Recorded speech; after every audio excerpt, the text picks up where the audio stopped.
Imagine hitting your absolute physical rock bottom at exactly 36 years old. Right. Legally blind, squinting to just read a single line of text. Yeah, exactly. You're plagued by relentless vomiting. You suffer from agonizing, blinding migraines that literally pin you to the floor in dark, silent rooms for days. And, hovering over all of this physical torment is this terrifying psychological shadow.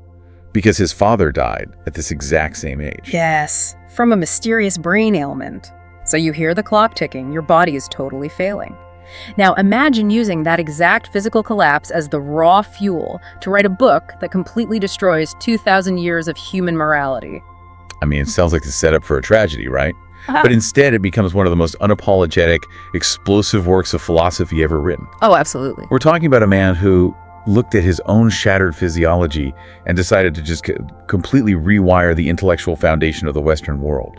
He didn't ask for pity. He didn't seek comfort in the afterlife. He looked at the abyss of his own suffering and essentially laughed at it. He turned his own decay into the ultimate laboratory for human vitality. That is the perfect way to frame what we are doing today. Welcome to you, the listener, to another deep dive.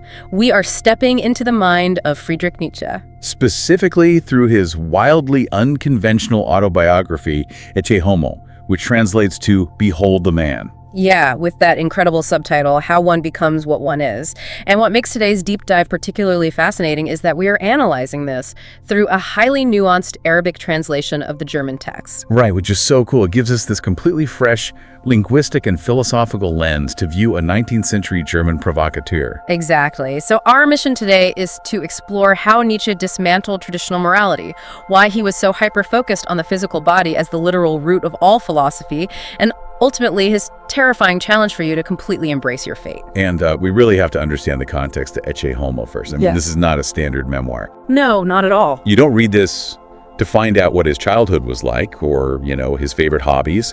He wrote this in the autumn of 1888, just weeks before his final total mental collapse in Turin, Italy. Wow, so he was right on the edge. Exactly. He's writing at a fever pitch. He's entirely aware that his mind is about to fracture forever.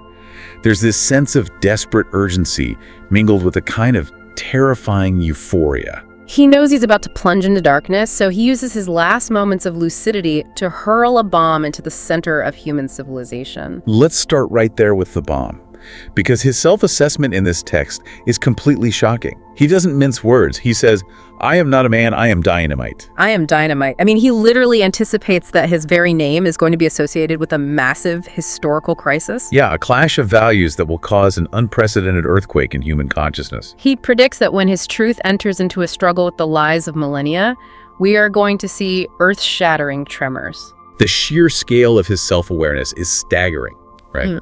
He's looking back at his entire body of work, and he sees himself as a historical inevitability. He predicts that the concept of politics will eventually dissolve entirely into a war of minds. Right. He argues that all the power structures of his day, the monarchies, the religious institutions, the moral frameworks, they're all built on a foundation of lies. And when those foundations are exposed, those structures will be blown to pieces. Exactly. He views his philosophy not as some abstract academic exercise to be debated in universities, but as an explosive device placed at the structural pillars of society. But what's wild is he explicitly rejects the idea of being a moral savior. He says he would rather be seen as a clown or a buffoon than a saint. Yes. Why a buffoon? I mean, if you think you possess the ultimate truth that will shatter history, why ask people to laugh at you rather than revere you? Well, think about the historical role of the jester or the buffoon in a royal court. Okay, yeah. The king's court is a place of absolute rigid hierarchy, flattery, lies. Everyone is terrified of the king. Right. Everyone tells the king exactly what he wants to hear to preserve their own status. Exactly. The only person in that entire society who is permitted to speak the unvarnished, brutal truth is the fool. The fool mocks the sacred. Oh, that makes so much sense. By claiming the title of the buffoon and proudly calling himself the first immoralist, Nietzsche is immunizing himself against being worshipped. He says his deepest fear is that one day people will pronounce him holy. Right. He knows that if society turns him into a saint, they will neutralize him, they'll build statues of him, light candles for him, and completely ignore his dangerous ideas. He wants to remain dangerous. He refuses to be domesticated, and the dangerous truth he brings is this concept of the transvaluation of all values. This is like the core engine of his philosophy, right? Absolutely. He believed that what humanity previously called truth was actually a comforting lie, a defense mechanism for the weak. So his mission is to destroy those old, decadent moral frameworks to make way for a new, life-affirming reality. Yes, he embraces his role as a destroyer. But he makes a crucial distinction. He says the greatest evil is a necessary part of the greatest good. Destruction is required for new creation. Wait, if his entire goal is just to smash the existing structures, isn't he just an intellectual arsonist? How do you mean? Well, it's easy to tear things down. Right. Any teenager with a bad attitude can rebel and break things. Is he just burning things down for the thrill of the fire, or is it more like a controlled forest fire? Oh, I see. You know, when park rangers deliberately set a forest ablaze to clear out the dead brush so that the sunlight can finally reach the soil and new, stronger trees can grow. That park ranger analogy captures his intent perfectly. He is not a nihilist. Right. Nihilism is destruction for the sake of the void, a belief in nothing. Nietzsche despises nihilism. His destruction is driven by a profound, overflowing love for life and future potential. He acknowledges that he knows a joy in destruction that is proportionate to his power of destruction. Yes, but he immediately grounds that in his Dionysian nature. Ah, Dionysus. Right, in Greek mythology, Dionysus is the god of wine, ecstasy, but also of radical transformation. The Dionysian spirit doesn't separate the act of saying no from the act of saying yes. Oh, wow. So saying no to the old sick morality, clearing that dead brush, is the exact same breath as saying yes to life, to health, and to the future. Exactly. He destroys because he loves what humanity could become once it is freed from the suffocating weight of 2,000 years of anti-nature. But if clearing the brush of 2,000 years of morality requires that much intellectual dynamite, it has to take a massive physiological toll on the philosopher holding the match. Oh, absolutely. Which brings us to the weirdest, most jarring part of this entire analysis, right? How Nietzsche fueled that body. We are shifting from "I am the dynamite that will destroy history" Right. to a hyper-obsessive analysis of his own digestion. Yeah, he literally pivots from the fate of civilization to the state of his stomach. It is incredibly jarring for anyone reading him for the first time. Right, because we expect philosophers to be these ethereal minds, floating above the messy reality of the physical world, debating the nature of the soul or the existence of God. But Nietzsche looks at all of those abstract theological questions and just dismisses them as childish irrelevancies. He says the things humanity has previously valued, God, sin, eternal life, they aren't realities.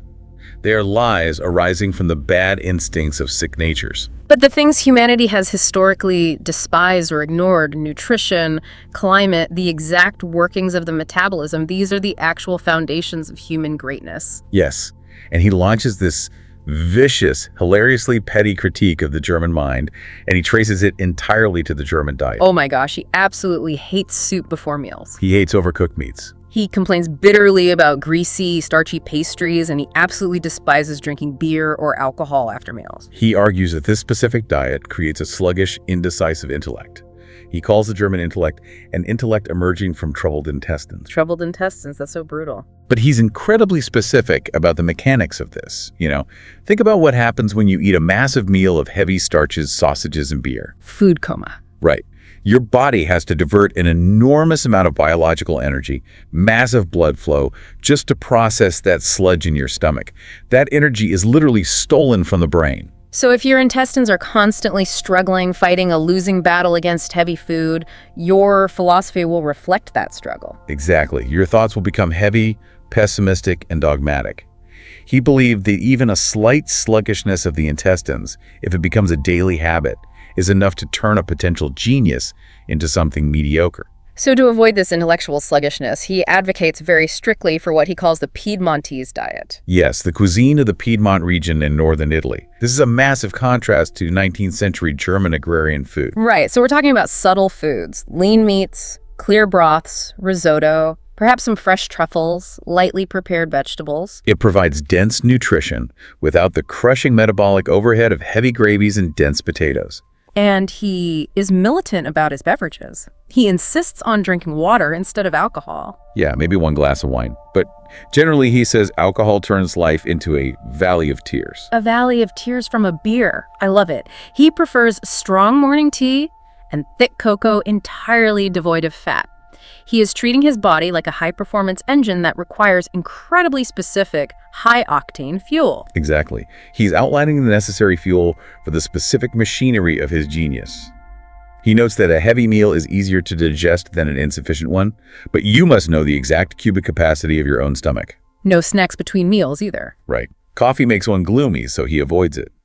Tea is specifically for the morning.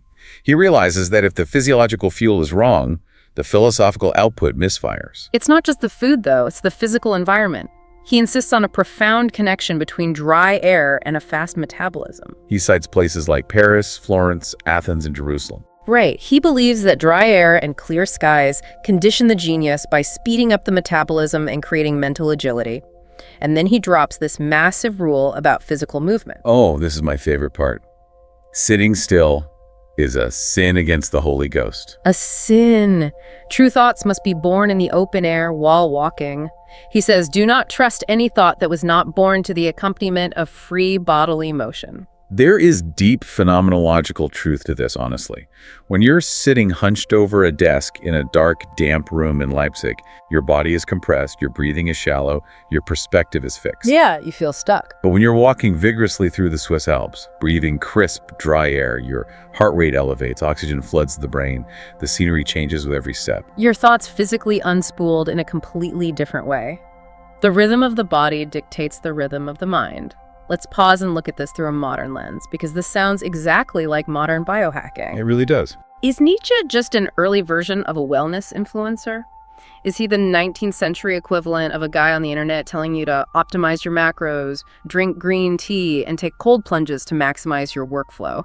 Can a heavy lunch really negate a great philosophy? It's very easy to map him onto that modern biohacking trend, right? Yeah. But we have to push past the surface level of wellness and look at the profound philosophical shift he's making. Okay, tell me more. For centuries, Western philosophy was dominated by thinkers like René Descartes, who rigidly separated the mind from the body. Cartesian dualism taught that the mind, or the soul, was a pure, ghost-like entity hovering inside the physical machine of the brain, separate from the dirty, degrading reality of the flesh. And Nietzsche takes a sledgehammer to that entire tradition. He is destroying dualism. He's saying that philosophy is not a ghost hovering in your brain. It is a direct, unavoidable extension of your physical metabolism. Wow. Your thoughts, your deeply held values, your moral compass, they're all symptoms of your physiological state. Exactly. Yeah. A sick, sluggish, poorly fueled body produces sick, resentful philosophy. A vibrant, well-oxygenated, optimally fueled body produces a philosophy of joyful life affirmation. Yeah. There's no separation. The body is not just a vessel for the self. The body is the self. Yes. Which makes his own life story completely paradoxical. Right. If the body is the self and he is the prophet of physiological supremacy, how do we reconcile that with his actual life? Because as we established earlier, he was incredibly sick. Yeah, he was falling apart. He's giving us all these rigid rules for metabolic dominance and great health, yet his own body was failing him constantly. He hit his lowest ebb, near blind and vomiting, at age 36. It is the central, beautiful paradox of his existence. How does a man who suffers so immensely, whose body is constantly betraying him, become the ultimate philosopher of great health and vitality? It's wild. But he unpacks this beautifully. His sickness was not a contradiction of his philosophy. It was the essential training ground for it. Sickness was his greatest teacher. Wait, how so? Because he experienced extreme, debilitating weakness, followed by periods of extreme recovery and euphoria, he developed a hypersensitive ability to view the world from multiple angles. He gained a dual perspective. Precisely. When he was sick, he could look up and analyze the values of the healthy. When he recovered, he could look down from the fullness of life into the secret decaying mechanisms of the sick. Oh, that makes sense. This constant shifting of perspectives made his radical philosophy possible. Think about it. If he had only ever been healthy, he might have been a shallow, unreflective optimist, taking his vitality for granted. And if he had only ever been sick, he likely would have devolved into a bitter, resentful pessimist. Exactly. But flitting between the two extremes allowed him to map the entire spectrum of human valuation. He became a master of reversing perspectives, of seeing the hidden motives behind why people value what they value. And from that precise vantage point of extreme illness, he diagnoses the most dangerous psychological poison a sick person can succumb to: resentment. Anger, the desire for revenge, bitterness, these aren't just moral failings to him, they're physiological disasters. He says that holding on to resentment consumes massive amounts of nervous energy and literally poisons the body with bad glandular secretions. Let's dig into the mechanics of that because it's so true. Think about what happens to your body when you hold on to a deep, burning resentment against someone who wronged you. You replay the argument in your head. Your heart rate spikes, your blood pressure rises. Your body floods with cortisol and adrenaline. You're initiating a full fight or flight response while just sitting alone in a chair. Right. For a healthy person, this is exhausting. But for a sick person whose nervous system is already severely depleted, this is physiological suicide. Nothing burns a person up more rapidly than the effects of resentment. It's like pouring acid on a dying battery. So if a sick person cannot afford to fight back, what do?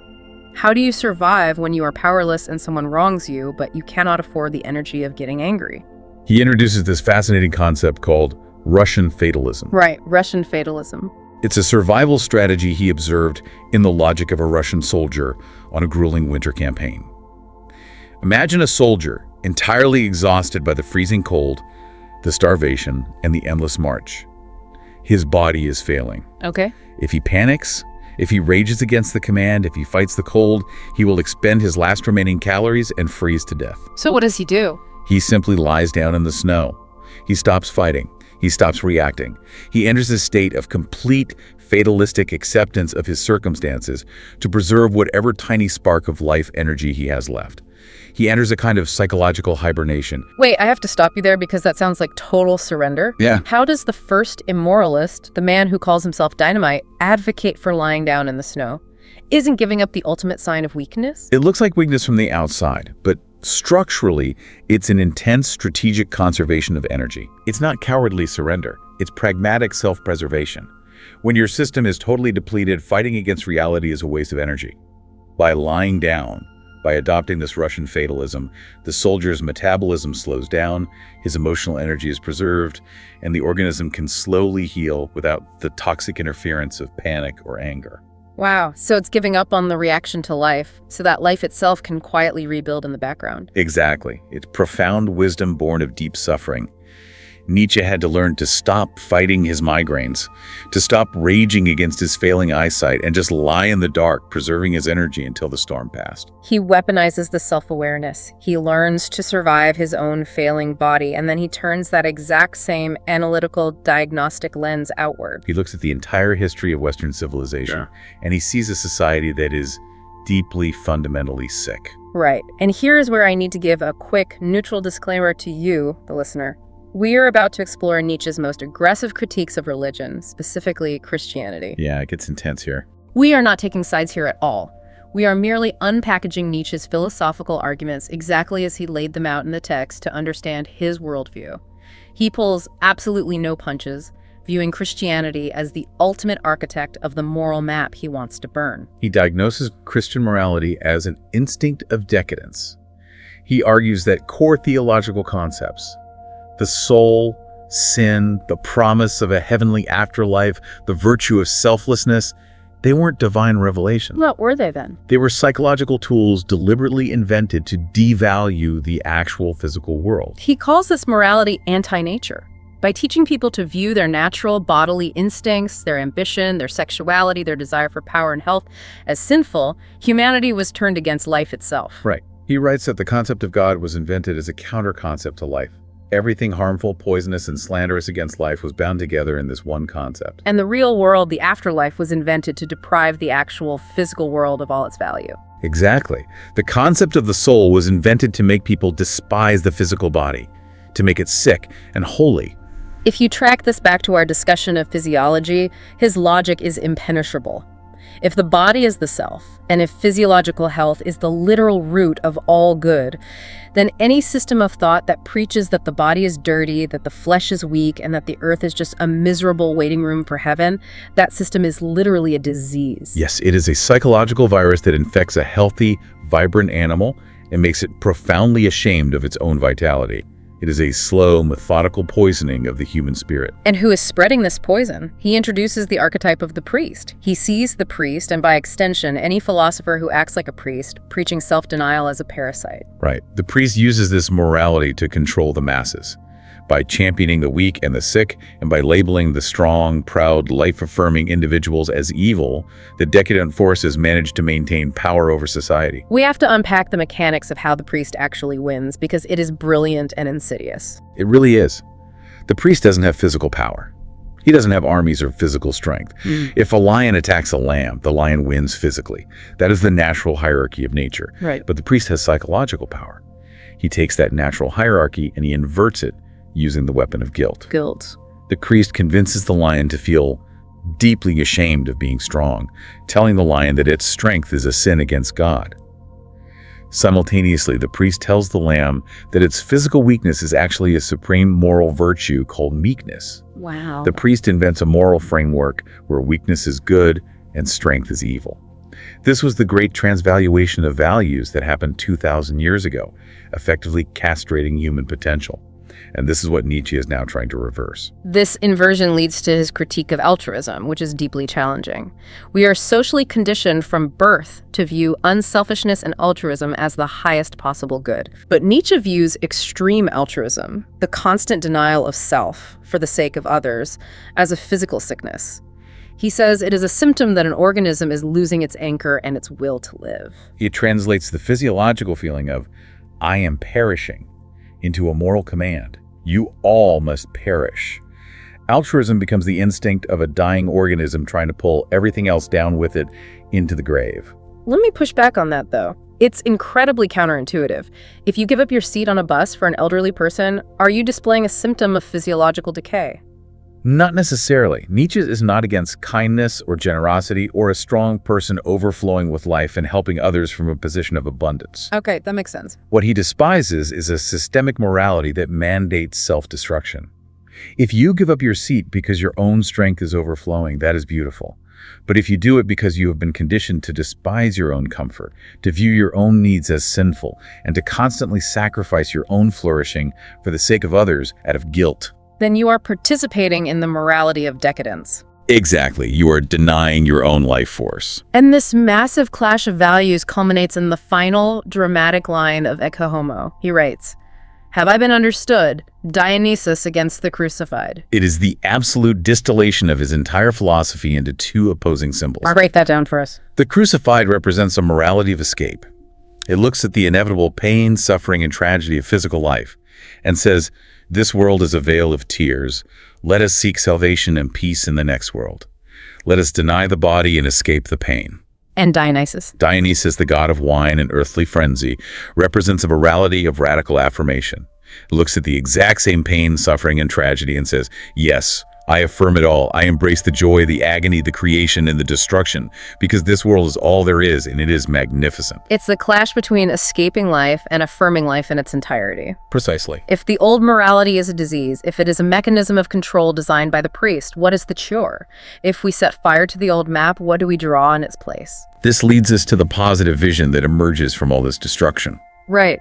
The answer for Nietzsche is found in his magnum opus, the book he considered his greatest gift to humanity. Thus spoke Zarathustra. The creation of Zarathustra is a story of profound, almost mystical inspiration. The core idea didn't come to him while studying in a library. It hit him while he was 6,000 feet above sea level, walking near a pyramidal rock at Lake Poplana in the Swiss Alps. He describes it as a moment of sudden, overwhelming revelation, like a storm of light and rhythm physically overtaking his body. Zarathustra is the prophet of his new values. He is a spirit of the open air, a man who has descended from the mountains to bring humanity a terrifying but entirely liberating truth. Zarathustra is the absolute antithesis of the priest. And the truth Zarathustra brings is the concept of the overman. This is where the Arabic translation we are referencing uses the term al-insan, al-Allah, at such an interesting layer, emphasizing a kind of elevated or higher state of being. Yes, that translation captures the essence beautifully. We have to be incredibly careful defining the overman, though, because historically, this concept was grotesquely misunderstood and misappropriated by fascists and tyrants. Oh, totally. The overman is not a political dictator. He is not a biological master race. Exactly. The fascist misinterpretation is a complete betrayal of Nietzsche's text. The overman is a psychological and philosophical ideal. He is a being who possesses enough internal, spiritual strength to embrace reality exactly as it is. With all its horrors, meaningless suffering, and joys. Right, without needing the comforting illusions of religion and afterlife or absolute moral rules. The overman creates his own meaning out of the raw material of his own life. He writes that the good and just people of today, the people fully bought into the old moral map, would look at the overman and call him a devil. Because they would be terrified of his supreme power, his terrible kindness, and his absolute freedom from their moral guilt. The overman operates completely outside their fragile, fear-based framework. He is the one who has successfully transvalued all values within himself. And how does the overman achieve this state? He achieves it through Nietzsche's supreme formula for human greatness. Amor fati, love of fate. This is perhaps his most beautiful and challenging concept. Before we analyze it, let me give you the raw idea. It means wanting nothing to be different. Not forward, not backward, not in all eternity. Not merely bearing what is necessary and definitely not concealing it. Right, because all idealism is untruthfulness in the face of necessity, but truly loving it. Amor fati is the ultimate psychological triumph. I mean, it is very easy to love the good parts of your life, right? Your successes, your joys, your moments of health. Yeah, of course. And with a bit of stoicism, it is possible to accept the necessary evils, to grit your teeth and endure the pain. But Nietzsche demands something infinitely harder than stoic endurance. What does he demand? He demands that you look at your deepest traumas, your most humiliating failures, your sickness, your heartbreak, and not just tolerate them, but deeply, passionately love them. You must love them because they were the indispensable ingredients that created the exact person you are today. If you try to remove one single drop of pain from your past, you unravel the entire complex tapestry of your existence. This leads to the ultimate thought experiment, which he calls the eternal recurrence. Imagine if a demon crept into your loneliest loneliness and told you that you had to live this exact life, the one you are living right now, with every pain, every joy, every sigh, and every unutterably small or great thing over and over again for eternity in the exact same sequence. Terrifying. Right. Would you throw yourself down, gnash your teeth, and curse the demon? Or would you experience a moment of supreme greatness and say to that demon, "You are a god, and I have never heard anything more divine"? That is the ultimate litmus test for amor fati. Can you affirm your life so completely that you would be willing to repeat it infinitely without changing a single detail? It's heavy. When you view his autobiography through this lens, you suddenly understand why it is written the way it is. His debilitating illnesses, his near blindness, the painful betrayal of his closest friends, his agonizing migraines, even his terrible diet choices in Leipzig that ruined his stomach. He had to look back at all of it and say a resounding yes. He had to love all of it, because that exact sequence of suffering forged the intellectual dynamite that he became. Without the sickness, he wouldn't have gained the dual perspective. Without the intense isolation, he wouldn't have heard the voice of Zarathustra in the mountains. He became what he was through his fate, not in spite of it. We have covered an immense amount of ground today. We have watched Nietzsche blow up the map of traditional morality with pure intellectual dynamite. We have seen his intense, almost obsessive focus on the gut, the climate, and the literal physiology of wisdom, proving that the mind and body are one. We explored how he transformed his own crushing physical illness into an eagle-eyed perspective on human values, utilizing Russian fatalism to survive. We navigated his radical dismantling of Christian morality and the insidious psychology of the priest. And finally, we climbed the Alps to meet Zarathustra, the overman, and face the supreme, terrifying challenge of loving your fate through amor fati. It is a philosophy that forcefully strips away every comfort, every excuse, and every comforting illusion we use to hide from reality. It leaves you with nothing but the raw, terrifying, beautiful reality of your own physical existence and your own absolute responsibility for your values. So as we wrap up, we want to leave you, the listener, with a final philosophical question. We've talked deeply about applying amor fati to your past, about loving your traumas and using them as fuel, but think about the future. Yeah, think about the logical conclusion of the Overmen. If humanity actually embraced Nietzsche's vision, if we successfully burned the moral map of the last 2,000 years and created a society completely free of guilt, where every individual operated purely on their own vitality and self-created values, would that be an incredible utopia of human flourishing and art? Or would it be a terrifyingly ruthless world? If we burn the map and everyone is drawing their own coordinates, who regulates the traffic? It is the ultimate anxiety of freedom. Once you realize you are the author of your own morality, you also realize there is absolutely no one coming to save you. Thank you for joining us on this deep dive. Keep questioning the values around you, keep breathing the open air, and we will catch you next time.